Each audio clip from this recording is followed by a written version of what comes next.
Hi guys, welcome to another Workep webinar. This webinar is going to be dedicated to our new version release, our 2.0 version. So the intention is to take you through basically a rundown of all of the new features that are within the new version, within the 2.0 version, and then kind of just explain to you how this whole process went about, why we design these new features and what we're looking to do with these features and how we believe they will help you increase your productivity and efficiency. So let's just pretty much get started.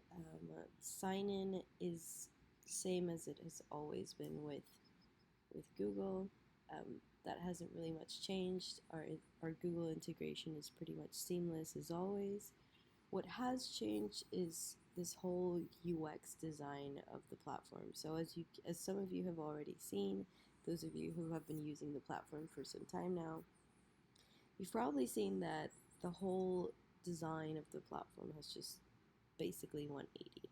It's actually a lot more simpler now, it's a lot cleaner, it's a lot more legible or understandable. So this was based off a lot of the feedback that we've been getting from our users. So basically what we wanted to do with this new version was just satisfy those needs and just basically show you guys that we're listening to your feedback, we're listening to your comments and your critiques, and we're turning them into valuable features that you can use in the future. So as you can see, this is the team dashboard page. It's a lot more clear how to create a team and how to request team invitations. It's a lot clearer now than it was before. Now, users that have access to Workep Premium can create as many teams as they like. Users that only have Workep as a freemium account, they only have access to one team with a limit of 10 users per team per that team. Now, this is decided based on the domain. So if you have domain like workep.com, you will get to see you'll get to have one team, workep.com, with up to 10 users unless you pay for more. So what I really want to talk about today while I'm showing you the features is the 5 levels of Workep, because I don't think it's clear what those levels are, and once they are clear, implementing your projects within Workep is going to be 10 times easier, 10 times faster. So these levels are basically just the stages or the phases that you can break down the activity within Workep with regards to your projects. So having said that, let's dive right into which levels I'm talking about and what I mean by each one of these levels. So the first level is the team level, obviously. So once you sign in, as you saw, you're going to get this dashboard that shows you all the teams that you belong to. Now, teams don't have to be taken literal.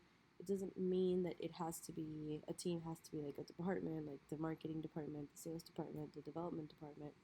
A team can pretty much be whatever you want it to be. So if you have a complex project in your hands, I strongly recommend you think about either creating a team that actually represents a project, or creating a team that represents a client. If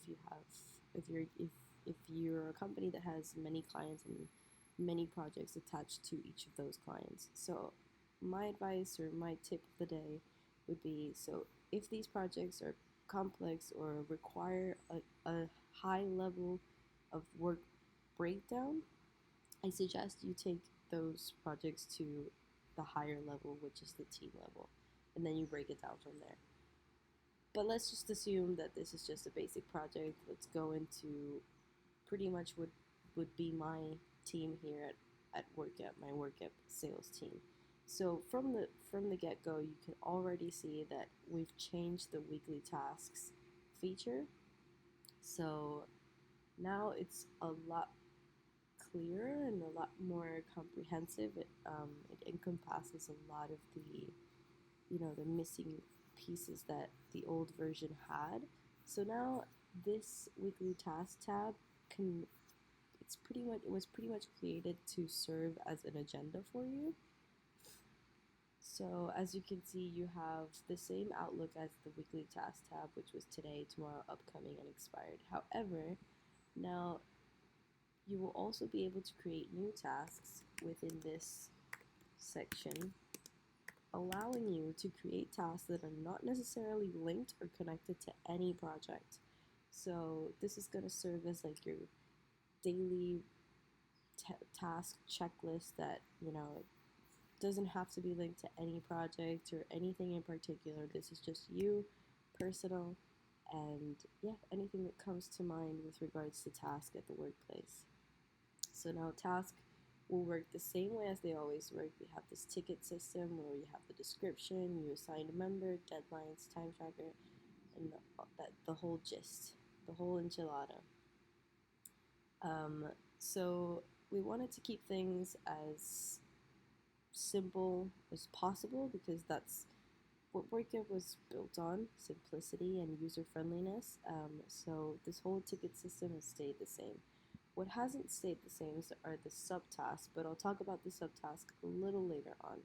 Right now, I just want to talk about my tasks and how they work.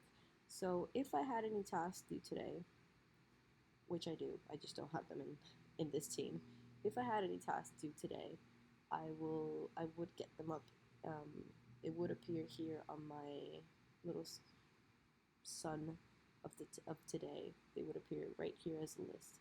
So yeah, so it would work the same way as weekly tasks do.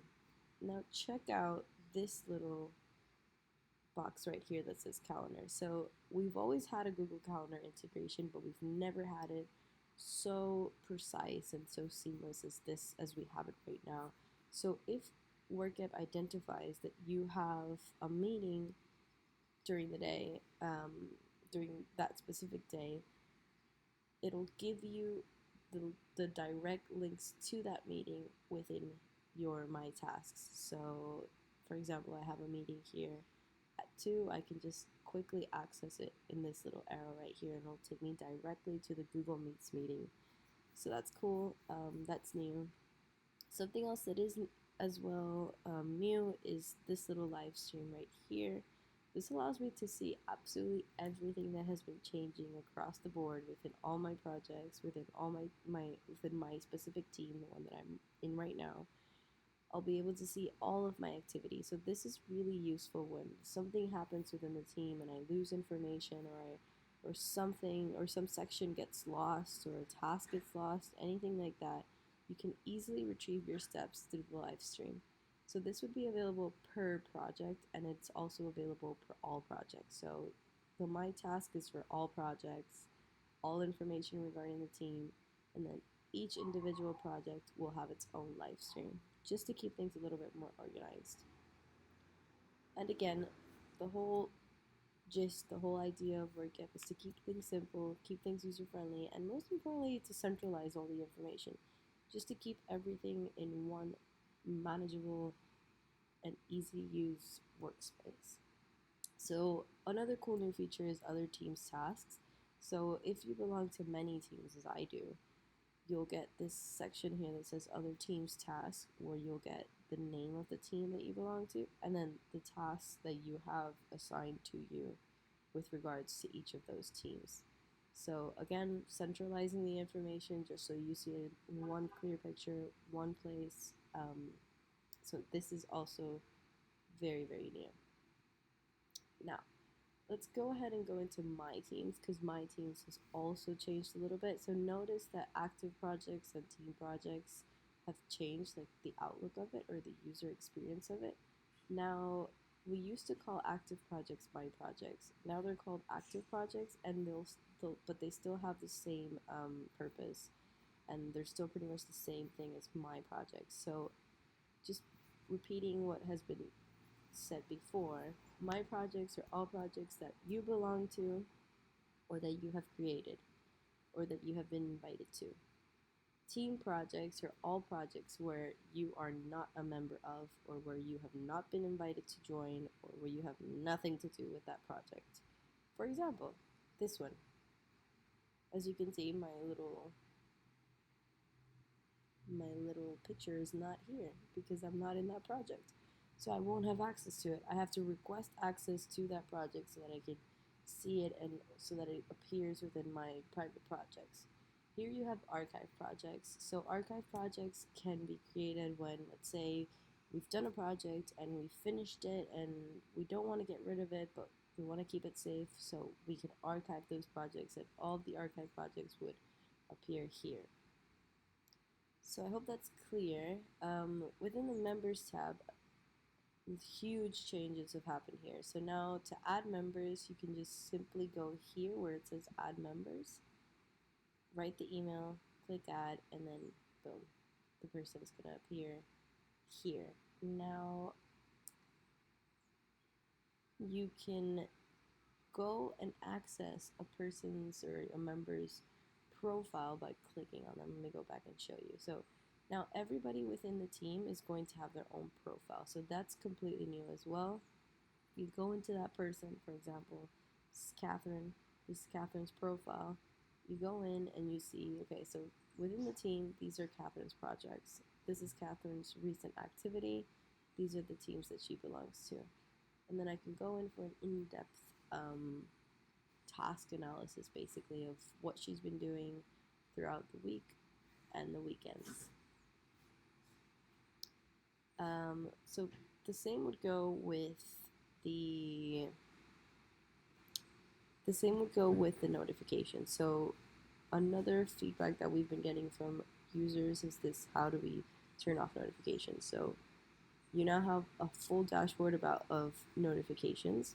So you can deactivate desktop notifications, email breakouts, general notifications, notifications by project, and you can even disable your account within that profile as well. So any type of notification can be managed through the profile. I'll go back again and show you how that was done, just so it's clear. So you go into My Team, Members, you click on your own picture, go into notifications, and then there it is. You disable whatever you want to disable. So to delete members, all you have to do is go into the three little dots, click on delete, and it's done. And you've deleted the member.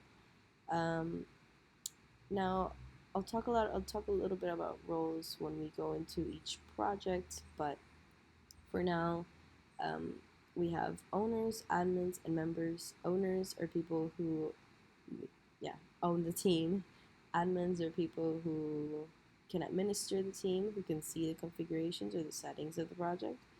And then we have members, who can pretty much edit everything, but they can't access the settings.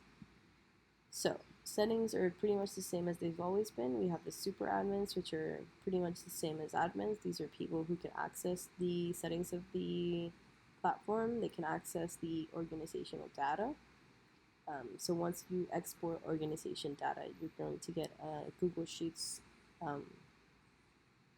document that pretty much lays out all of your projects into one spreadsheet. And then you can access all information for all projects across the board. So this is pretty neat when you're generating reports or when you need to find certain information or filter information. Exporting organization data is always very useful. So the only people that can access this are super admins and team owners. So let's just dive right into how projects are going to be looking from now on. So there's going to be a difference between private projects and shared projects. We still haven't launched the shared projects feature. It's still in beta version. It's still not working properly, but the idea with shared projects is that you can create projects, you can create templates of projects, or you can start planning a project as a project manager or as a project coordinator and then share it with external people. So you can share it with external stakeholders, people who are within other teams, and so on and so forth. So this is going to be a really interesting feature. Like I said, it's still not available, but it will be very, very soon. So private projects are, the, the classic way in which we do projects. So we'll go back and emphasize how to create a project. So see this little plus sign right here, just click on the plus sign, and there we go. We have the outlook to create a new project. Now notice that it says private. I can choose if I want it to be private, shared, or public. Public is still not available as well. Public is going to be when a project can be shared across the whole Workep community. So the only feature that's available right now is private, so we'll just leave it at that. We'll put a project name. We'll go webinar demo. And then now you can choose whether you want to see a list, Kanban, or Gantt. Select the color, select the icon. And yeah, once we have the templates feature fully developed, you're going to get a whole list of options of potential templates that you can use. So you have the classic templates, and then you have the just much more specific templates like sales performance, etc. And then obviously you can create your own templates, which I'll explain a little bit further on. So now it's a little bit easier to create projects and to invite people to them. As you can see, you can now quickly select people to be in a project. You don't have to create a project and then invite member per member. It's just simply quickly select, boom, boom, select, let's go with Kanban, create a project, and there we go, our first project. So I've selected Kanban. This is the dashboard for Kanban. Those of you who don't know what Kanban is just basically a dashboard of different sections within the dashboard, in which we have different tasks that we create, and then these tasks move along different phases within the dashboard.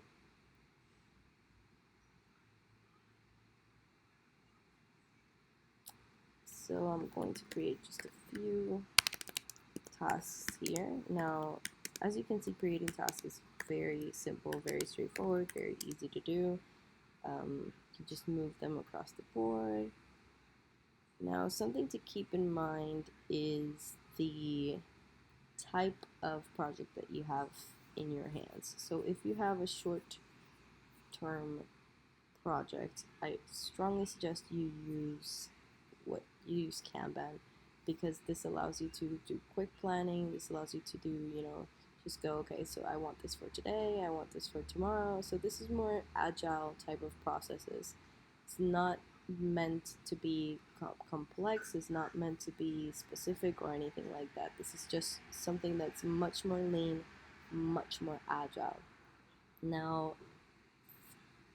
earlier I mentioned that we have 5 levels within Workep. So I explained the first level, which was the team level, and now this would be the second level, which is the project level. So notice again how we're breaking down the work. So if you had a project that was at the team level, then projects basically becomes sections. The second level, which is projects, becomes sections within your mother project, if that makes sense. So it's just learning how to break down the work in a smarter way. Instead of using everything literal, Workep is so customizable that you can actually customize it to your needs, just so that it's tailored to what you want it to be tailored to.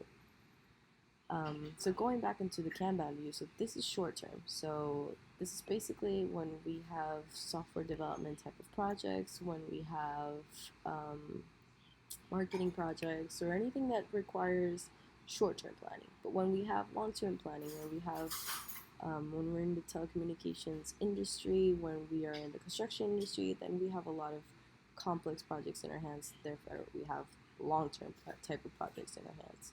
So what I suggest when we have those types of projects in our hands is that we use the Gantt view. So, strong piece of advice: when you're planning for a very long project, a long-term project, I always recommend our users to plan everything via Gantt. So you create your tasks here, and you can access tickets the same way as you access them with the Kanban view. But this is very neat because here you can create, you can easily assign duration, you can easily assign due dates without having to go into each ticket and each deadline and just, so you can easily drag and drop and assign as you move along. So this is just so quick and easy. It just makes the whole process of like long-term planning a lot more bearable. So as you can see, I've pretty much just planned out this whole first section. Now, if sections have subtasks, with which that has changed as well, notice what's going to happen. So first, just out from the get-go, just notice what happened here. So this is different on how it used to be. Now you can assign a due date, a person assigned, and you can delete tasks strictly from the ticket itself. But what if we did it strictly from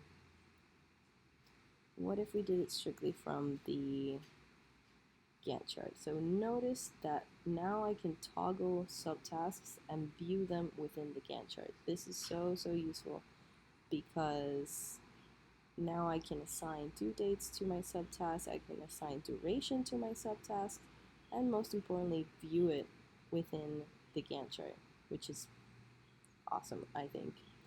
And then as you start completing each one of your subtasks, notice how progress is going to be measured per task. But notice what happens when we complete a full task. So let me toggle this. So notice that when I complete a task, I'll also get a percentage of completion or progress per section. So before you can only see progress per task, now you can see progress per section and progress per project. So that's also new within the system. And notice what happens when I complete a task before the deadline. So this task is due, or was due, for the 19th. And then what if I completed my task, on the 26th? Today's the 26th, so it's going to tell me the task has been completed 17 days before the deadline. So you're going to get like an analysis of basically what was planned versus what actually happened. Once we complete tasks before the deadline, you'll get this little bar is going to appear in green, and it's going to tell you the task has been completed before X number of days. But what happens when we complete a task behind schedule? So let me see if it lets me drag this task here. No, it does not allow me. No worries. Rename the task, and then boom. Expired. So what happens if a task goes expired? Nothing really. I can always complete the task. What will happen is that you'll get a little message here in yellowish that says you've completed task 4 days after the deadline. So you're going to get all these analyses of like planned versus effective. So what was planned and what actually happened. So this is going to be a lot more useful for you guys so that you can measure progress in a much more efficient way. So yeah, toggling the tasks, the subtasks, now you can see them, and then monitoring progress and yeah, basically monitoring project progress and controlling it in that sense. So another feature that is brand new within the Gantt chart is this whole dashboard settings section. So within the dashboard, you can assign the start and end date of that project. So if don't assume that because you've started working on the task and your last task has an end date of August 9th, that the Gantt is going to be just from that point, from the start to the last end date. I recommend, or I always recommend our users to always set a start and end date so that the Gantt chart can be fully functional for you and that it can fully display all of the months no matter what type of visualization you have in your hands. By visualization, I mean this new feature that we have right here. So notice that I have a menu bar here. I can now deactivate that menu bar and activate a timeline that'll show me basically all of the tasks within a section. So let me see if it's, yeah, here we go. So notice that I've changed a couple of things within this timeline view. Notice I've changed the zoom and I've changed the timeline setting. So now within the timeline setting, I'll get the name of the task, I'll get the sections, I'll get all that cool stuff, as well as I'll get a more condensed or compressed version or timeline of the Gantt chart instead of that classic view that you have all the tasks appear here. So now you have the tasks appear here as bars where you can easily access them and make changes or do whatever, toggle, all of the same stuff that you can do with the left menu, but now in a clear and cleaner version. So notice what I did about the zoom. This is also a new feature. It says quarter zoom. So the quarterly view is just basically a view of 3 months. And then the yearly view is the whole year. Monthly view is where we were at now. And here's where you deactivate and activate the type of menu that you have that you want to see. Now, you can measure progress by project dates or by completed tasks. By project dates, it just refers to the progress you've made with relation to the time frame that you've set up. I always recommend using completed tasks instead of project dates because completed tasks is a little bit more accurate. Completed tasks refers to the amount of tasks that have been completed in relation to the amount of tasks that have been planned. Here you have the subtask enable and disable buttons, as well as the weekend enable and disable buttons. Right now, both of them are enabled. I'll disable weekends to kind of show you what happens. So once you enable and disable weekends, the Gantt chart won't take into consideration the weekends. So I always recommend that before you do any type of planning, you disable weekends if you do not want to take them into consideration. So that's basically the dashboard settings. This is new as well, so just pretty much giving you options, just letting you choose how you want to visualize your Gantt chart. You can create reports using the export Gantt chart, which is pretty much the same as it has always been. It's just a Google Sheets export with all the information of the project, as well as hyperlinks that will take you directly to each one of those tasks. So this is the more conventional way of visualizing the Gantt chart. So pretty much with the new Gantt chart, you have a lot of options. As you can see, you can monitor task progress, section progress, as well as project progress. And notice what happens to the little man up there. He's racing. He's gonna make it. He's gonna make it. There it is. So yeah, so a bunch of cool new stuff. That's with regards to the Kanban, with the Gantt chart. So sorry. So let me go back to the Kanban a sec and pretty much show you how our process of automation kind of works. So notice that within the Gantt chart, I had assigned a bunch of different due dates and whatnot. Notice that those due dates changed across the board. They changed within the sections. They changed within the tasks. So just to keep it clear and just so that it's super understandable, anything that you do within any type of view within Workep, that be it the list view, that be it the Kanban view, everything changes horizontally or across the board. Every type of task that has been assigned is going to now change across any type of view. So views are pretty much more about preference. So if you're a user that prefers to see things as a list view, then you just select the list view.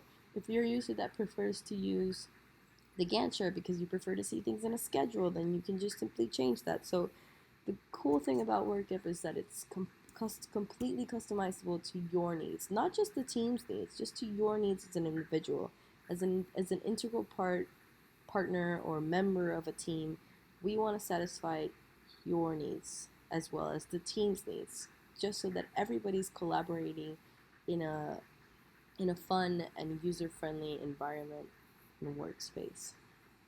So that's how the views work, that's how the tasks kind of function. So earlier I was talking about the different levels, so we've already established that the projects are the second level, sections are third level, tasks are fourth level, and then the subtasks would be that fifth level. Now, why do I emphasize the levels? I emphasize the levels because you just have to keep it in mind when you're breaking down your work within Workep, because sometimes users find it a bit difficult to visualize their projects within Workep because they've already implemented those projects in other types of tools or platforms. So each tool and each platform has their own way of organizing things, as do we. But the good thing about Workep is that, again, customizable, adaptable, flexible. We fit to your needs. So you make of this canvas or this Kanban or all of these views whatever you want them to be. So they're as flexible as your projects, or as flexible as they need to be. So going into some more features, we have this activity tab, which is not new. We actually launched this a couple of months ago, but it's been updated, it's been redefined, reshaped, and now it works a little bit better than it used to. So this is basically just like a Facebook wall. This is where you post things related to the project. Another tip or another advice would be, every time here at Workep we have any meeting or anything that we need to discuss as a team, we'll share it within the project wall, because this keeps everybody kind of updated on what was said in that meeting, so that not everybody has to be in the meeting. So example of this would be here. I shared a story. It has all the points, the important points of that meeting, and then that was shared with the team. So the cool thing about that wall is that you can like things, you can send documents, you can pretty much do anything that you can do within a social media platform. So this is a new feature. You can add descriptions, you can see who's in the team, and so on and so forth. So again, just a quick overview of the Project Drive folder. The Project Drive folder will create, every time you create a new project, you'll have a new Project Drive folder within your Google Drive. So, going back to the members, again, this works the same way as it works within the team. Every project member has their own profile with pretty much the same information that you'll have here in the team, but the only difference is that you can change roles here. So going back to what I had previously said about changing roles, you can select project admins, project members, and project viewers. Viewers can only comment on tasks. They cannot edit or remove anything. Project members can edit and remove things, as well as sections, tasks, and files. Project admins can access the project info and do basically everything else. So finally, the last feature I'm going to show you that's new are the tags. So as you can see, I have a tag, Juanita has a tag, Catherine has a tag. So these tags are basically just to help you filter members. So if you're a company that has around 200 users and you want to identify your users, or you want to give your users a higher level other than the ones that we provide to you, you can create tags, for example, freelancers or clients or anything like that, any types of tags, you can create them and then assign them to people. It's not available at the moment, but it will be very, very soon. So finally, these are the settings of the project. This is the same way that it's always been. It's just a quick overview of basically all the baselines or the templates or the blueprint of the project. So you have start end dates. You can save a project as a template.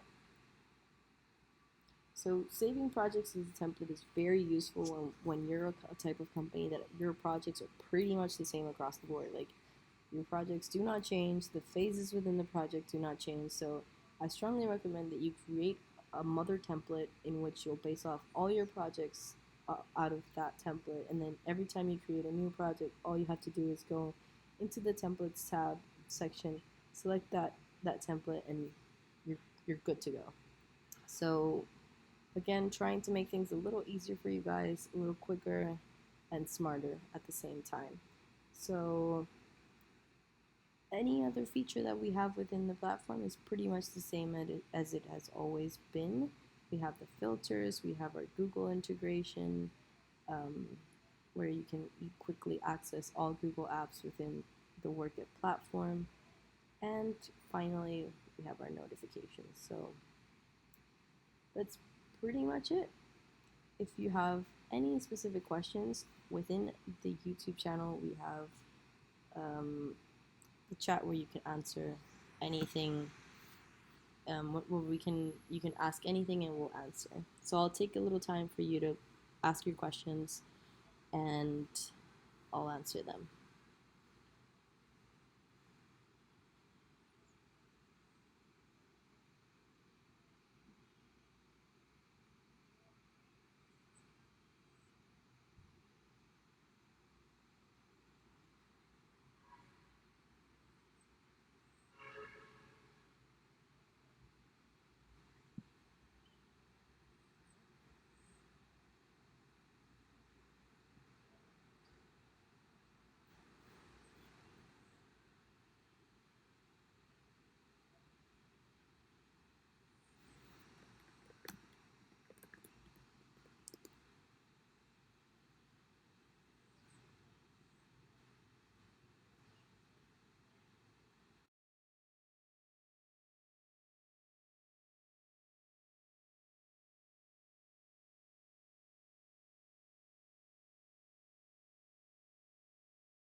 Okay, so if there's no questions at the moment, I'll leave my email for you within the chat.